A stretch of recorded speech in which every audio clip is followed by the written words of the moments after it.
The function f of x equals 2 times 4 to the 2x can be written only using prime numbers and positive exponents as which one of these? All right, so I care about prime numbers only.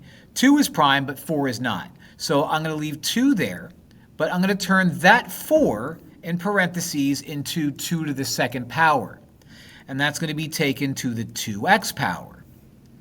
Now I have a power to a power here, which means I multiply exponents. That gives me 2 to the 4x, and on the outside multiplying 2 to it. Now when multiplying terms of the same base, add the exponents, which means I'm going to sneak a little 1 right there. And when you add the exponents, you get 2 to the 4x plus 1 power. And that's D.